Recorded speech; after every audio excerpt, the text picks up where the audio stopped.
আজি ৰাষ্ট্ৰীয় প্ৰেছ দিৱস। আজি ৰাষ্ট্ৰীয় প্ৰেছ দিৱস উপলক্ষে আমি শিৱসাগৰ প্ৰেছ ক্লাবৰ উদ্যোগত আৰু জিলা তথ্য আৰু জনসংযোগ বিভাগৰ সহযোগত আমি এই দিৱসটো আজি পালন কৰিলোঁ। এই উপলক্ষে আমি শিৱসাগৰৰ পৰা আমাৰ মাজৰ পৰা হেৰাই যোৱা যিসকল সাংবাদিক, সেই সাংবাদিকসকলৰ আত্মাৰ সদ্গতি কামনা কৰাৰ লগতে তেওঁলোকৰ আত্মাৰ বৈকুণ্ঠ প্ৰাপ্তি কামনা কৰি আমি ভগৱানৰ ওচৰত প্ৰাৰ্থনা জনালোঁ।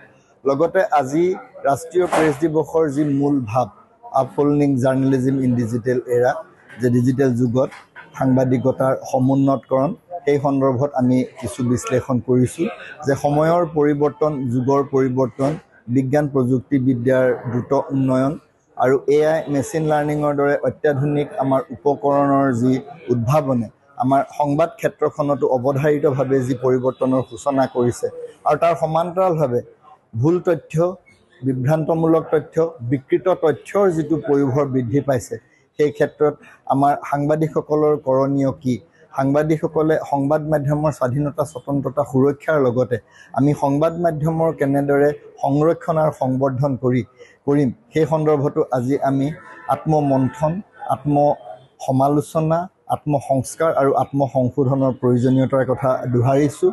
আৰু আমি শিৱসাগৰৰ সাংবাদিকসকলে যাতে আমি তথ্য পৰীক্ষা কৰি শুদ্ধ তথ্যহে ৰাইজলৈ দি আমি এক আকাংক্ষিত সংবাদ মাধ্যমৰ দায়িত্ব, গণতন্ত্ৰৰ চতুৰ্থ স্তম্ভ হিচাপে জনসাধাৰণৰ প্ৰতি থকা আমাৰ দায়িত্ব আৰু দায়বদ্ধতা, গণতন্ত্ৰ আৰু ভাৰতীয় সংবিধানৰ সুৰক্ষাৰ বাবে থকা আমাৰ যি দায়িত্ব আৰু দায়বদ্ধতা, সেয়া পালন কৰাৰ দিশত আকৌ এবাৰ নিজক জুমি চোৱাৰ, অনুধাৱন কৰাৰ, হৃদয়ংগম কৰাৰ প্ৰয়োজনীয়তাৰ কথাও আজি আমি আলোচনা কৰিলোঁ। ৰাষ্ট্ৰীয় প্ৰেছ দিৱসৰ আজি কেইবাটাও অনুষ্ঠান আছে, গতিকে আমি খুব দীঘলীয়া নকৰোঁ।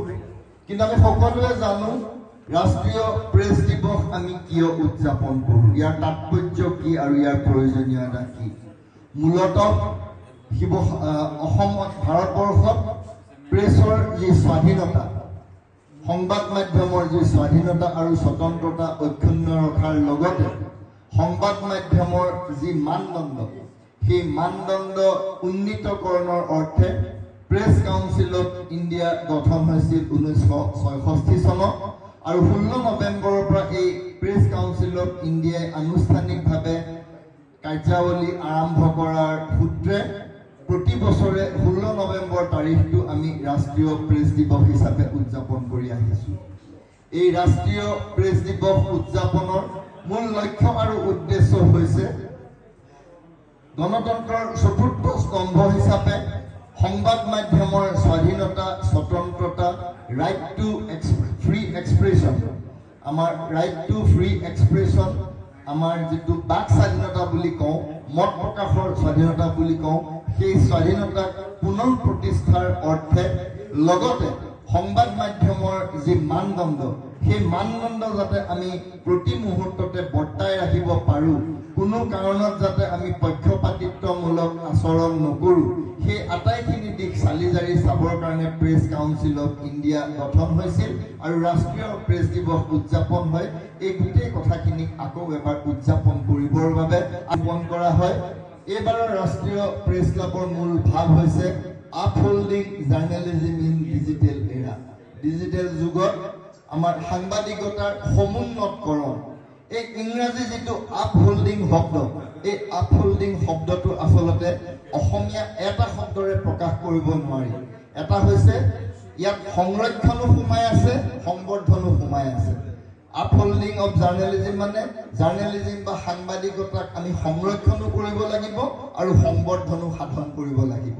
সেইকাৰণে মোক অনন্ত স্মিথে সুধিছিলে যে দাদা কি অসমীয়া শব্দ ইউজ কৰিলে ভাল হ'ব। পিছত মই চিন্তা কৰি চাই এটাই বুজি পালোঁ যে সমুন্নতকৰণ, আমি উন্নীতকৰণো কৰিব লাগিব, সংৰক্ষণ লগত উন্নীতকৰণ, সাংবাদিকতাৰ সংৰক্ষণ আৰু উন্নীতকৰণ মিলাই মই সমুন্নতকৰণ অসমীয়া শব্দটো ব্যৱহাৰ কৰাৰ কাৰণে অনন্ত স্মিথক কৈছিলোঁ। গতিকে আমি ভাবোঁ যে আপহোল্ডিং জাৰ্নেলিজিম ইন ডিজিটেল এৰা, গতিকে ডিজিটেল যুগত সাংবাদিকতাৰ সংৰক্ষণ আৰু সংবৰ্ধন অৰ্থাৎ সমুন্নতকৰণ, এয়া আচলতে আজিৰ তাৰিখত আমাৰ কাৰণে এক বৃহৎ প্ৰত্যাহ্বান।